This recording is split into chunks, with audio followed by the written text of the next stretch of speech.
Buenos días, querida familia. Nos reunimos nuevamente alrededor de la palabra del Señor en este miércoles de la novena semana del tiempo ordinario. Nos reunimos en el nombre del Padre, y del Hijo, y del Espíritu Santo.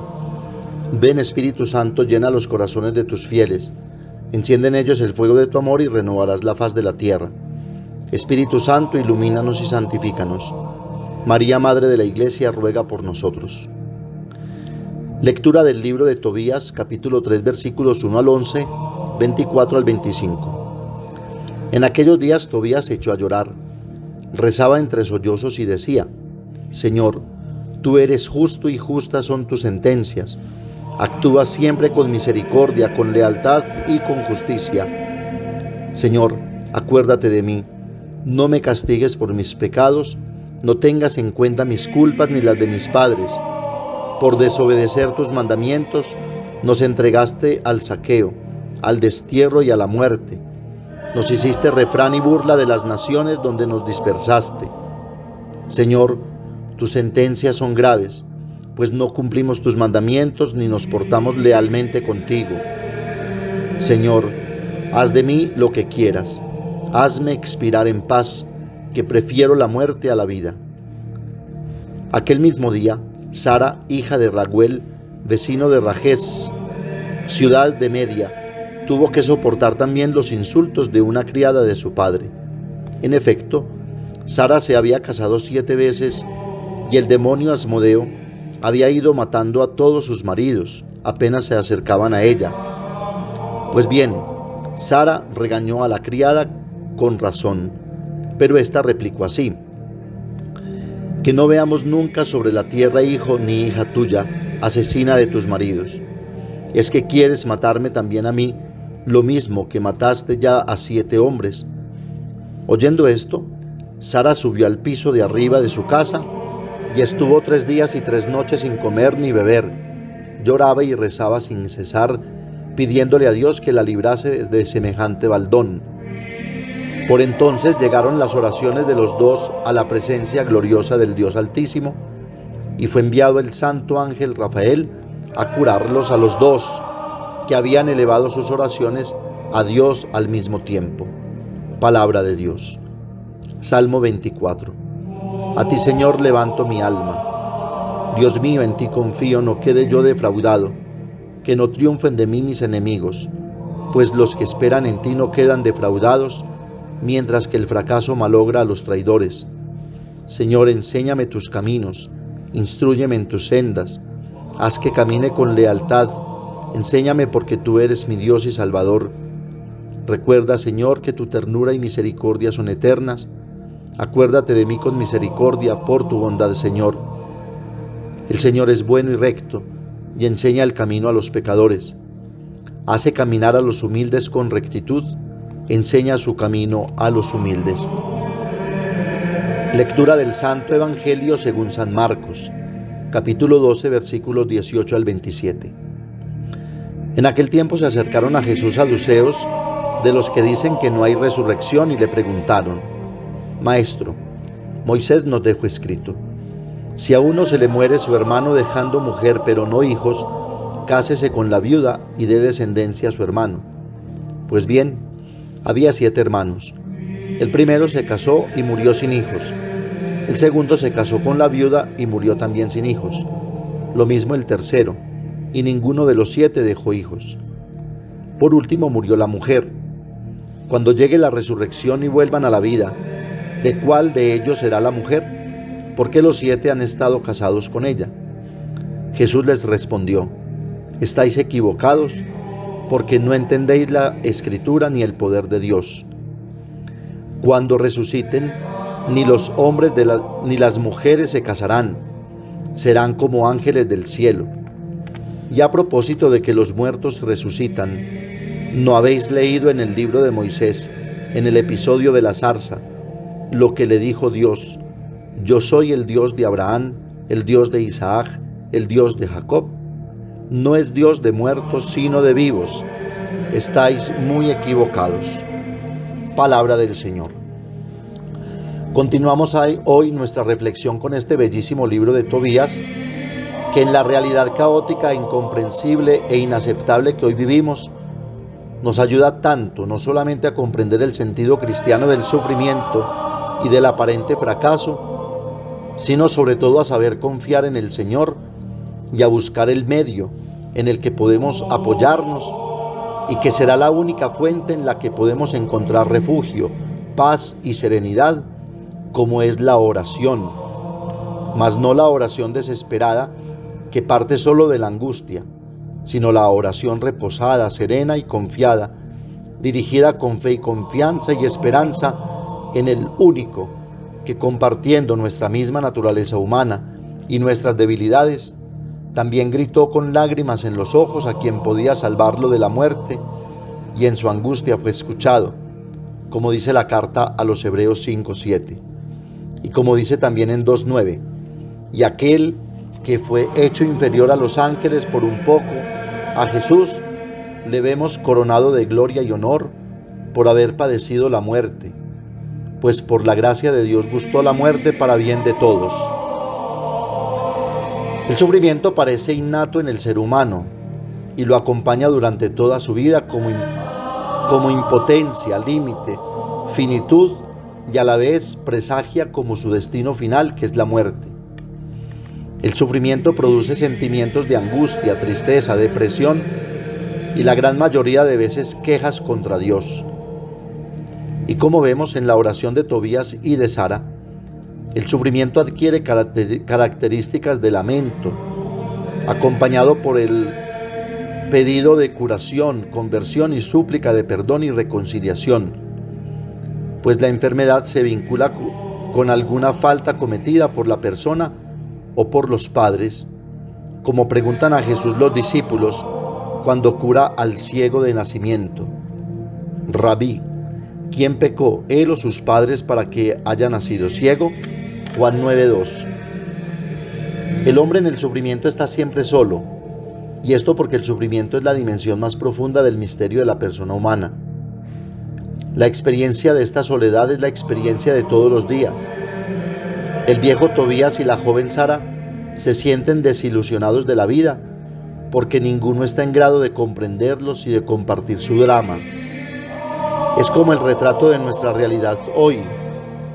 ¿A cuántos hemos querido acompañar y aliviar en sus penas? Y la respuesta es la misma. Es muy fácil decirlo cuando no se vive, como si existiera una vacuna contra el sufrimiento. Como vemos, tanto Tobías es reprochado por su familia y Sara por la sierva, lo que hace que su sufrimiento no sea tanto por su enfermedad o fracaso, sino por su soledad, que los humilla al no tener o sentir alguno que pudiese compartir o entender su dolor. Cristo mismo ha experimentado en el Getsemaní nuestra misma angustia. Marcos es el evangelista que desde todos los ángulos y hasta la muerte de Cristo nos muestra su soledad y su grito aún en la cruz. Cristo ha visto y experimentado en su propia carne como hombre la cruda realidad del abandono y soledad, y sin embargo, suplicando ser liberado de ese cáliz de amargura y de dolor, lo acoge como la posibilidad para dar al Padre una respuesta de amor para toda la humanidad. El Evangelio nos da una luz nueva sobre el sentido del sufrimiento a la luz del cristianismo. Dios es Dios de vivos, no de muertos. Así que el sufrimiento por sí solo no tiene sentido. Sufrir por sufrir es masoquismo y no exalta a la persona. En cambio, un sufrimiento ofrecido no solamente tiene sentido, sino que libera a la persona, le trae una nueva alegría que jamás podrá comprender la lógica de este mundo. Y como hemos escuchado en estos días en el libro del Eclesiástico, no pasará por este mundo inadvertido como si no hubiese existido, sino que su vida y fortaleza será ejemplo y modelo para las generaciones futuras. Hará historia y se leerá como una historia de salvación, no como una mera historia cronológica. Tobías se echó a llorar, rezaba entre sollozos y decía: Señor, tú eres justo y justas son tus sentencias. Actúas siempre con misericordia, con lealtad y con justicia. Jesús, respondiendo a sus discípulos, tanto en la curación del ciego como en la resurrección de Lázaro, pone el sufrimiento, la enfermedad y la muerte en otro nivel superior al mero nivel humano y de frustración. Dice: ni él pecó ni sus padres, es para que se manifieste en él la obra de Dios. Juan 9:3. Esta enfermedad no es de muerte, es para la gloria de Dios, para que el Hijo del Hombre sea glorificado por ella. Juan 11:4. Muchos santos nos han dado ejemplo heroico de cómo saber afrontar con paciencia, longanimidad, perseverancia, fortaleza y sobre todo con amor de entrega, amor de ágape, amor cristiano y amor solidario, el sufrimiento y las pruebas de la vida, y lo han convertido en una maravillosa oportunidad de servicio al reino de Dios y a su proyecto salvador y de solidaridad con los hermanos. Ayer celebrábamos precisamente la fiesta de San Justino Mártir, y uno de los motivos que lo llevó a convertirse y a seguir a Cristo fue el ser testigo de los sufrimientos de tantos mártires cristianos, quienes sufrían las más terribles torturas y morían contentos y sonrientes por Cristo y su Evangelio, sin proferir ninguna amenaza o maldición por sus verdugos o reproche a Dios. Y esto lo hizo preguntarse: ¿qué hay detrás de todo este dolor que los hace sonreír y morir contentos? Tiene que haber algo más allá que no podrá jamás comprender la razón humana, y decidió morir también él mártir por Cristo. En su sentencia respondió al prefecto: nuestro deseo es llegar a la salvación a través de los tormentos sufridos por causa de nuestro Señor Jesucristo, ya que ello será para nosotros motivo de salvación y de confianza ante el tribunal de nuestro Señor Jesucristo y Salvador, que será universal y más temible que éste. Podríamos llenar libros con las experiencias de los santos y cómo entendieron ellos, a la luz de la fe, el sentido y el valor del sufrimiento. Santo Tomás Moro decía: nada puede pasarme que Dios no quiera, y todo lo que Él quiere, por muy malo que nos parezca, es en realidad lo mejor. Santa Teresita del Niño Jesús decía: comprendí que lo mejor que Jesús podría darnos era el sufrimiento, que no lo da más que a sus amigos predilectos. Y ella misma decía también: bien sufrido merece la gracia de un sufrimiento más. Un sufrimiento bien sufrido merece la gracia de un sufrimiento más. San Juan Pablo II decía: un sufrimiento soportado con paciencia se convierte en cierto modo en oración y en fuente fecunda de gracia. Dios no quiere un sufrimiento en sí y por sí mismo, pues el valor del sufrimiento no está en sí mismo, sino en el efecto que produce en el alma y en los actos que Él mismo realiza: amor, perdón, misericordia, comprensión, caridad, servicio, ejemplo, solidaridad. Santa Mariana de Jesús Paredes y Flores pidió al Señor que le diera los sufrimientos de la peste por la que pasaba el pueblo de Quito, con tal que sus coterráneos fuesen salvados de la misma, y Dios escuchó su ruego y salvó a los quiteños. El abad Vital Leodei decía: la adversidad es una mina de oro de donde se pueden sacar las más sublimes virtudes y méritos inagotables.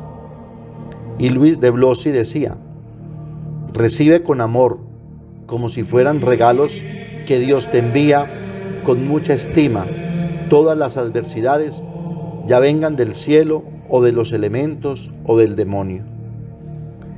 Y cómo no traer a Pablo, en quien podemos ver los padecimientos de Cristo. Dice en Colosenses 1:24: ahora me alegro por los padecimientos que soporto por vosotros, y completo en mi carne lo que falta a las tribulaciones de Cristo, en favor de su cuerpo, que es la Iglesia. El Papa Benedicto XVI decía que, aunque nuestro camino esté marcado por dificultades, incomprensiones y sufrimientos, en la oración podemos sentir el consuelo que proviene de Dios y fortalece nuestra fe, que nos hace experimentar de modo concreto el sí de Dios al hombre en Cristo, nos hace sentir su fidelidad que llega hasta el don de su Hijo en la cruz. Como vemos pues, Dios de algo para nosotros malo o adverso siempre saca un bien. Por eso se nos invita hoy no a resignarnos, porque el mal ni nos viene de Dios, ni es un proyecto suyo, y mucho menos un castigo, sino a aceptar como una oportunidad, tal vez la mejor y la única para unirnos, como dice Pablo, a los padecimientos de Cristo, y así mostrar con nuestra vida fortaleza y tesón. Concluía la primera lectura hoy. Por entonces llegaron las oraciones de los dos a la presencia gloriosa del Dios Altísimo, y fue enviado el santo ángel Rafael a curarlos a los dos, que habían elevado sus oraciones al mismo tiempo. Pidamos a la Santísima Virgen María y a San José, quienes supieron también ofrecer sus sufrimientos y confiaron en el Señor, nos ayuden en esta dura tarea de saber ofrecer y aceptar las duras pruebas de la vida. Amén. Padre nuestro que estás en el cielo, santificado sea tu nombre. Venga a nosotros tu reino, hágase tu voluntad en la tierra como en el cielo. Danos hoy nuestro pan de cada día, perdona nuestras ofensas, como también nosotros perdonamos a los que nos ofenden. No nos dejes caer en la tentación y líbranos del mal. María, Madre de la Iglesia, ruega por nosotros. El Señor nos bendiga, nos guarde de todo mal y nos lleve a la vida eterna. Oración a San José del Papa Francisco para el año dedicado a José, Padre y Custodio del Redentor. Salve, Custodio del Redentor y Esposo de la Virgen María. A ti Dios confía a su Hijo, en ti María depositó su confianza. Contigo Cristo se forjó como hombre. Oh bienaventurado José, muéstrate Padre también a nosotros y guíanos en el camino de la vida. Concédenos gracia, misericordia y valentía, y defiéndenos de todo mal. Amén. El Señor esté con ustedes, y la bendición de Dios Todopoderoso, Padre, Hijo y Espíritu Santo, descienda sobre ustedes y los acompañe siempre. Que tengan un feliz día, y recuerden que los padres de la parroquia los queremos mucho.